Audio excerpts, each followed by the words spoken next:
qabeessis harka qalleessis mootummaa keenya biratti ija tokkoon laalama. Uummata keenyatti akka hin dhagaamne gochuudhaaf baroota dabarsine kana keessatti tumsi deeggarsi adda addaa godhamaa turee jira. Baankiin Gadaa akkuma jaalli kiyya sila kaase baankii umuriin isaa baay'ee xinnaati. Maqaa Gadaa Oromoo moggaafatee addatti dinagdeedhaan Oromoo humneessuudhaaf baankii hundaa'e as lafa seenaa Ambootti damee tokko banee waggoota lamaan sadan dabarsine keessatti eebbisnee qabatamaadhaan hojiitti galee kan jiruu fi hawaasa keenya tajaajilamaa gochuudhaaf baankii hojjechaa jiru.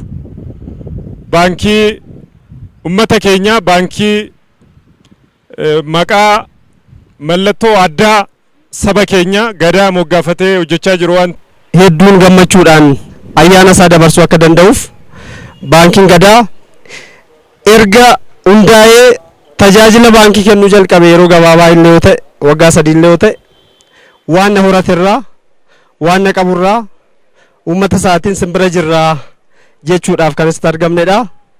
Kanaaf inni kuni cimee kan itti fufu ta'a bakka adda addaatti uummata keenya magaalaa kanaas gara fuulduraattis bukkee dhaabannee kan waliin fuulduratti deemnu ta'uusaa asumaan sin ibsuun barbaada. Kanaaf eenyutu kan uummataati eenyutu immoo uummatarraa waa godhachuu dhufe kan jedhu adeemsa akka kanaa keessatti uummanni keenya baankiiwwan baay'ee adda baafataa dhufee jira. Eenyutu nurraa waa fuudhee nuun deeggara eenyutu nurraa waa fuudhee kan isaa deeggara deeme kan jedhu sirriitti adda baafachuu dandeenyee jirra. Baankiin Gadaa umurii ijoollummaa isaa kana keessatti hawaasa amma kana ayyaana waggaa sababeeffachuudhaan cinaa kan dhaabbate hawaasa Amboo qofa miti bakka baay'eetti hirmaannaa godhu. Aga Walloo Kamiseetti deemanii tumsa gochaa akka turan miidiyaan argaa turre. Keessumaa uummanni lixa shawaa naannoo magaalaa Amboo qabsoo adda addaa irra ture. Gara dinagdeetiin hanqina hedduutu jira.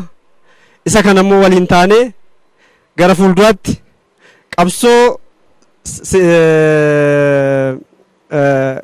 gara siyaasaatiin jijjiirame sana gara dinagdeetiin immoo jijjiiruudhaaf qabsoo cimaa gochuun nurra jira.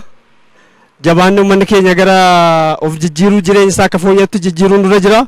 Isa kana jabaannee kan itti hojjennu ta'uu asuma isin ibsaa.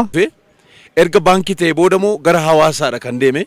Hawaasa kana keessamoo lammiilee keenya garaagaraadha kan jiran kan of danda'an jiru kan qabeenyaatiin kan of hin dandeenye jiru qaama miidhamtoonni jiru oliin afaxxarsiisu kana keessatti oliin irbaata nyaachuu kana keessatti inni mataan isaa waanii qaba isa waanii godhaa turre.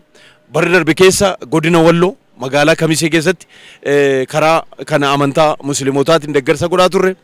Magaalaa Naqqamtee keessa Faasikaa sababeeffachuudhaan magaalaa Naqqamteetti deeggarsa kana fakkaatu gooneerra jechuudha. Amma moo bara kana moo magaalaa Amboo irratti jechuudha. Akkuma isin ilaaltan zayita daakuu kiiloo 25 akkasumas lukkuun sababa qaba.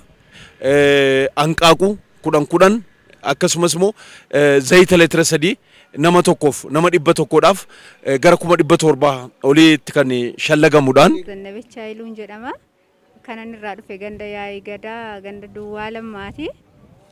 Duraan dursa Waaqayyo isa eegee asiin nu ga'e maqaan isaa eebbifamu. Ittaansuudhaan kunoo baankiin Gadaa akkuma keenya gammadanii haa oolan jedhanii nu harka qalleeyyii warra homaa hin qabne Waaqayyo kantiibaa keenyas akkuma mootummaa keenya Dr. Abiyyi Finfinnee keessatti harka qalleeyyota bukkee dhaabatanii mana jige ijaaraa jiranii deeggarsa adda addaa gochaa jiranii akkasumallee isaan immoo fakkeenya isaanumarraa nu fudhataniitu kantiibaan keenyas immoo harka qalleeyyii uummata Amboo deeggarsa